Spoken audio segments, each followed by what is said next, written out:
Hey friends, it's Rachel. Welcome back to my channel. If you're new here, my name is Rachel Terry and I am the author of 3 young adult fantasy books. Information will be in the description box down below if you're interested. Today I will be sharing my review of the Realmbreaker Trilogy by Victoria Aveyard.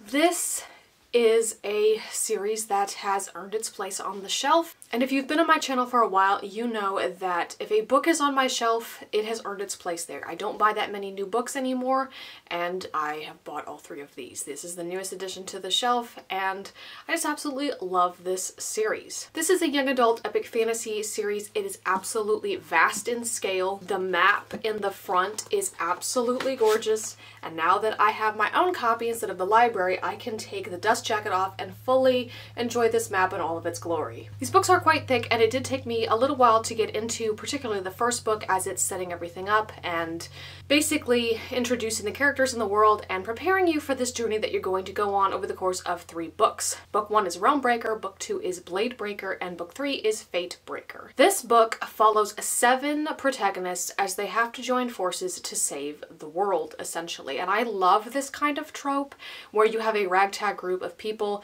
who probably have very little in common in all actuality and must come together for a greater good to save the world or whatever their cause might be.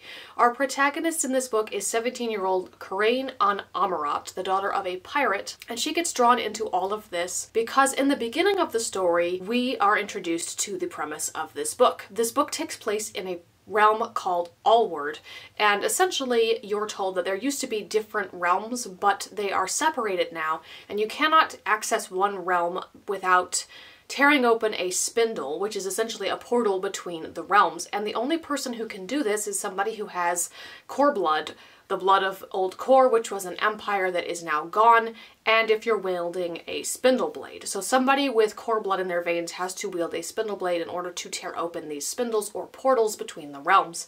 And that's exactly what Taristan is trying to do. We meet Taristan in the very beginning of Realmbreaker in the very first chapter. His brother Cortail has assembled a group of allies to come with him to try to stop his brother Taristan from tearing open this spindle. Unfortunately, they are not successful, and Taristan does open his very first spindle. However, Andrew Trelland manages to get away with Cortail's spindle blade. Now, the only way that they can close these spindles and save the realm from destruction is Coraine an Amarat. She has core blood in her veins unbeknownst to her because Cortail was her father. She never knew her father, and now she has to stop her uncle Taristan from tearing open yet more spindles and allowing these realms to interact, which would be catastrophic and mean the end of the realm. But Coraine cannot do this alone, so along with the help of Andrew Trelland, who is the squire, she has help from 5 other allies. And they are Dama Creedon, who is an elder. In this world, elders are kind of like elves. That's how I chose to think of them. They're very fast, they're very strong, and they're immortal. They came from a realm called Glorian, which they now refer to as Glorian Lost, because Glorian, like all the other realms, are now sealed off, separate, and lost to everyone in Allward. So I kind of think of it as like the elves and the Grey Havens kind of thing. Victoria Aveyard has said that this series was heavily inspired by Lord of the Rings, and you can definitely see that, but it's inspiration in the best way. Along with Dama Creedon, another ally that they team up with is Sarasa Sarn, who is an assassin from the Amara Guild. The Amara are very talented assassins of some repute. They're basically trained from a very young age in the arts of assassination, and the Citadel or the Amara Guild are given various contracts around the realm, and the Amara execute those contracts. They're not personal assassins. There's nothing personal with the kills that they take. They are just fulfilling a contract that they were given. Sarasa Sarn becomes involved in this quest to save the realm, and she is one of my favorite characters. She's just a great character. She is tough, she's snarky, she's fierce, but she's also vulnerable and doesn't really like opening up or showing that side of herself. Obviously, if you're in a guild of assassins, you don't really have a lot of opportunity to do that, but she is just a great character and I love her. We also have Valtic, who is this crazy witch that they pick up along the way. She's very enigmatic, very mysterious. She shows up at random moments and does her thing. Nobody's quite sure what her shtick is, so to speak, but she's there and she's in for the ride. We also have Charlie, who was a priest turned forger, and Sigil, a bounty hunter who is after Charlie. So through various means, all of these different ragtag characters get involved, and it's up to them to save the entire world. Like I said, this trilogy has that trope that I love so much, where a group of random people who have seemingly nothing in common have to come together for the greater good. And it's also worth mentioning that aside from the world building, which is vast and detailed and I love, I also really like the romances in this book. There are a couple I thought that they were really well done. I love the chemistry that's built between the characters. I'm not going to spoil anything, I'm not going to say who these characters are, but there are 3 relationships in particular that form throughout this series that I really enjoy, and one of those is actually the villains. I did not expect the villains in this book to be so interesting or compelling, but I really love the villains. I love how the author established them and grew their characters and their motivations, and they're just interesting to read about, but obviously you also are rooting against them and hoping that they do not succeed in their mission to destroy the whole world or conquer the whole world. And at the same time, though, you can't help but root for their relationship because of the chemistry that's established. You believe in the chemistry and the relationship seems natural. So that was a very interesting thing that I did not foresee. I really like the pacing of these books. It took me a while to get into the first book in particular. When you first start this, obviously these 7 characters who are supposed to come together are not together yet. They're scattered throughout the realm, each doing their own thing, and for various reasons are brought into this quest. And so it takes a little time to connect them and get them where they're supposed to be. I really appreciate the world building in this book. It's an epic fantasy, and it's funny because just a handful of years ago, I did not like epic fantasy. I would not really pick it up. I wouldn't read it. And yet this year I have reached for more epic fantasy than I probably have ever. And it's inspired me to sort of write epic fantasy of my own. I hesitate to commit fully and say that because everybody probably has a different idea about what epic fantasy means to them or what it has to have to qualify for that definition. But this book definitely has both. It has vast world building.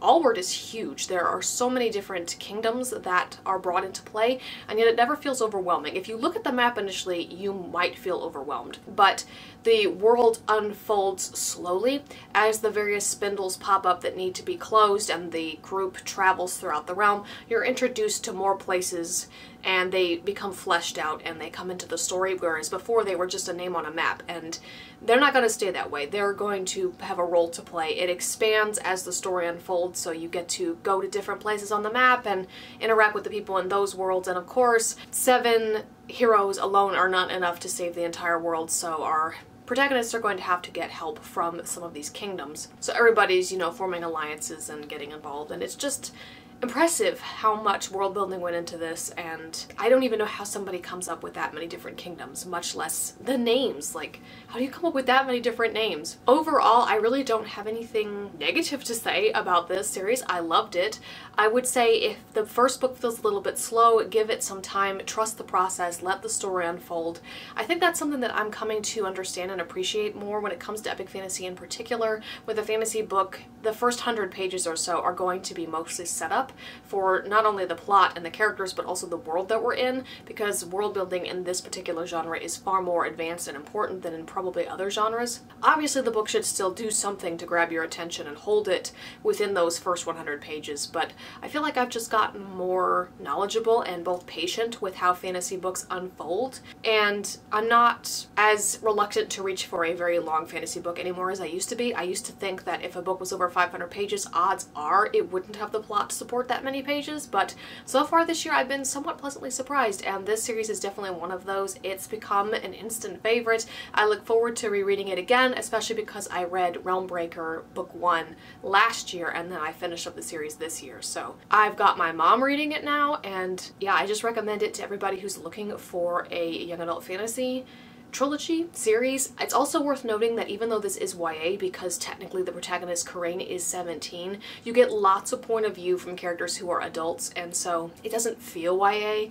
I hesitate to say that because that means something different for everybody, and I by no means mean that as an insult. It's funny because I follow Victoria Aveyard on TikTok, and recently somebody asked her if her new book, which is going to be adult, is actually going to be adult or if it's just going to read like YA, and I think that question made some people upset maybe in the comments, but I do understand what that commenter meant. I've read lots of books that were supposed to be adult that felt YA, and I think the reason that that happens with some books is because the author maybe actually wanted to write YA, but they wanted to include spice, so they basically just aged the characters up, but they act as though they were still that YA age. If that's a concern, if that's an issue that you've run into with books before, you don't need to worry about that at all with this trilogy. It's very well written. The writing style is wonderful. It just flows. The characters are well developed. I can't think of a single character, especially among the main 7, that I didn't like or that I didn't want to spend time with. Each of the chapters is written in a different character's point of view, so you have their name at the top of the chapter header,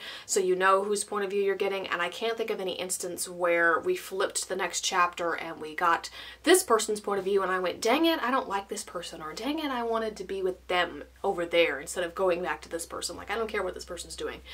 That really didn't happen here, so if any of that is a concern, you don't have to worry about that at all. I really, really like the way that these books are written in terms of the writing style, and again, the fact that so many of the characters are adults means that you get a variety of viewpoints and outlooks, and it's not like your typical YA book, whatever that even is anymore, in that all of the main characters are teenagers. You don't have that here. You don't have to worry about that.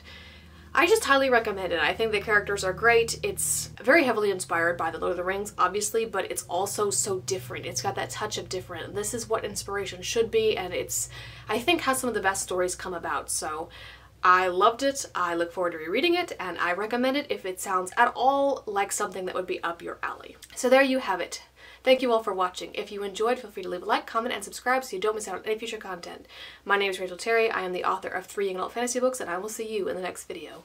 Bye!